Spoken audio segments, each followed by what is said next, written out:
Isang mapagpalang araw muli sa atin mga ka-voltage at meron na naman akong panibagong customer at ang ipare-repair nga nila sa akin ay isang smart TV 55 inches.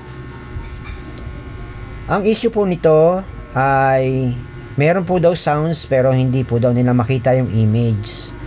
So yung kinek up ko nga po, nag-measure ako ng voltahe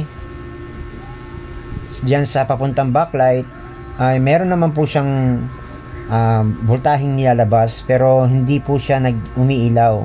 So ginamitan ko nga po ng ayan nga po, light LED tester para malaman ko kung buo ba yung kanyang backlight. So yung tinest ko nga po siya, pinasukan ko ng supply, wala na nga po, ayaw niya nang umilaw. So kinausap po si customer na kailangan namin palitan ang backlight ng kanyang TV kasi may pundi na po. Actually ang pundi nito ay dalawang strip lang. So kinausap po si customer, sabi ko palitan na namin lahat kasi pagka hindi namin pinalitan lahat to, baka di rin tumagal, masira uli.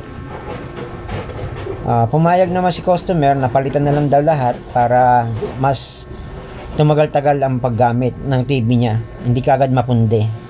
Kasi almost nasa 8 years na daw tong gamit nila, ngayon lang napundi.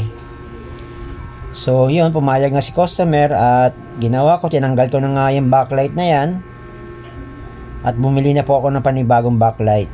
So meron naman ako nakuha backlight, medyo hindi nga masyadong sukat pero ginawa ko, kinondem ko na lang po. At ayan, after nun itinap ko na po yung mga wire niya. Nakaseries lang po lahat yan ng ilaw na yan.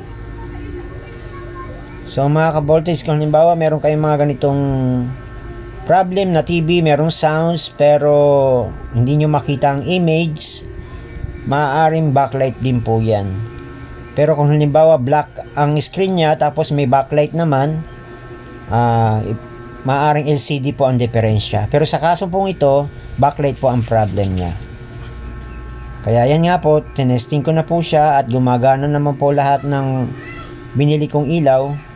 At i-ano ko na po, kakabit ko na po yan. I-set up ko na po siya. So ayan na nga po, okay na po siya. Gumagana na po siya. Maraming salamat po mga ka-voltage at huwag po niyong kalimutan, paki-like and share, paki-follow po ang page ko. Maraming salamat.